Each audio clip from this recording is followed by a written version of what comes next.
ನನ್ನನ್ನು ಕೇಳಿದ್ರು ತುಂಬ ಜನ ಹುಡುಗರು ಬಂದು, ಸರ್ ನಾನು ನಿಮ್ಮ ಥರ MLA ಆಗಬೇಕು.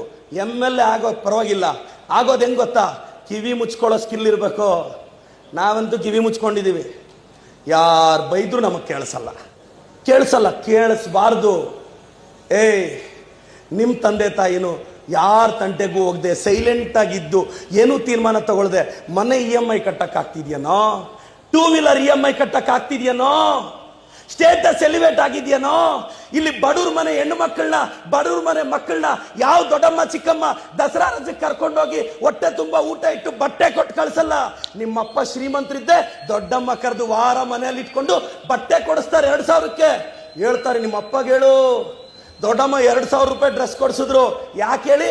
ನೆಕ್ಸ್ಟ್ ಸಮ್ಮರ್ ಹಾಲಿಡೇಸ್ ಅಲ್ಲಿ ಇವ್ರ ಮಗಳು ಅಲ್ಲಿ ಹೋಗ್ತಾಳಲ್ಲ, ಇನ್ವೆಸ್ಟ್ಮೆಂಟ್ ಗುರು. ಏನಾದ್ರು ಮಾತಾಡ್. ಯಾಕಮ್ಮ ಬಡವ್ರ ಮನೆ ಹೆಣ್ಮಕ್ಳನ್ನ ಯಾವ ದೊಡ್ಡಮ್ಮ ಚಿಕ್ಕಮ್ಮನೂ ಕರ್ಕೊಂಡ್ಬಂದು ಫ್ಯಾನ್ಸಿ ಡ್ರೆಸ್ ಏನು ಕೊಡಿಸ್ತಾ ಇಲ್ಲ. ಶ್ರೀಮಂತರ ಮಕ್ಕಳನ್ನೇ ಕರೆಸಿ ನಾನ್ ವೆಜ್ ಮಾಡಿಸಿ ಬಟ್ಟೆ ಕೊಡಿಸೋದು.